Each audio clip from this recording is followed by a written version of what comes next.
ng bayan, maasahan anumang panahon. Magandang araw po sa ating lahat. Narito na ang latest update sa lagay ng ating panahon ngayon at sa susunod na 24 oras. Sa kasalukuyan ay patuloy na nakakaapekto ang tatlong weather system sa ating bansa. Una rito ang shear line at ang amihan.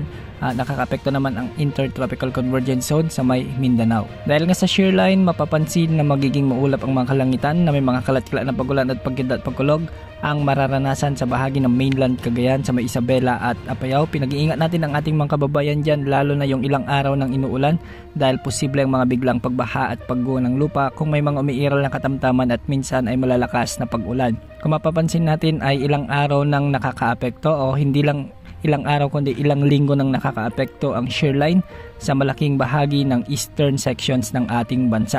Pinag-iingat natin ang ating mga kababayan, lalo na yung mga taga Bicol region sa may Quezon Province, Aurora at Isabela kasama ng Cagayan, dahil ang mga lugar na ito ay ilang araw nang nabababad sa mga pag-ulang dulot ng shear line. Samantala, Intertropical Convergence Zone naman ang nakakaapekto sa Caraga, Davao Region at Soc-Sargen. Ang mga lugar na ito ay makakaranas ng maulap na kalangitan na may mga kalat-kalat na pagulan at pagkidlat pagkulog. Posible rin ang mga flash floods at landslides kung may mga katamtaman at minsan ay malalakas ding pagbuhos ng mga ulan. Samantala sa Batanes at Babuyan Islands ay nakakaapekto naman ang amihan o northeast monsoon, kaya asahan ang maulap na kalangitan na may mga mahihinang pag-ulan. Sa nalalabing bahagi naman ng Mindanao ay asahan din ang bahagyang maulap hanggang sa maulap na kalangitan na may mga kalat-kalat na pagulan at pagkidlat pagkulog dulot ng Intertropical Convergence Zone. Pinag-iingat din natin ang ating mga kababayan sa Mindanao dahil ilang araw na ring nakakaapekto ang Intertropical Convergence Zone na posibleng magdulot ng mga biglang pagbaha at pagguho ng lupa.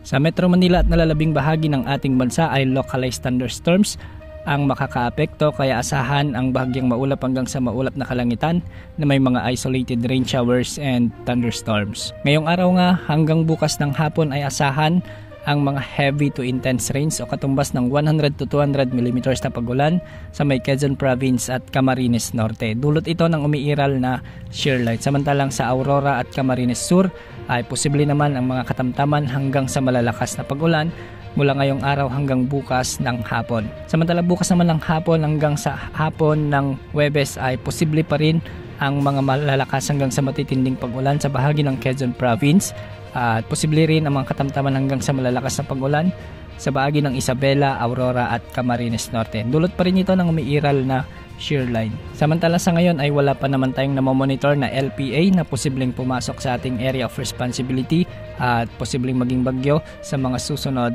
na araw. Samantala base naman sa mga wind models na ating ginagamit gaya ng GFS at ECMWF ay posible ang pamumuo ng LPA sa silangan ng Mindanao pagsapit ng December 18 o sa susunod na linggo hanggang sa mga karugtong na araw.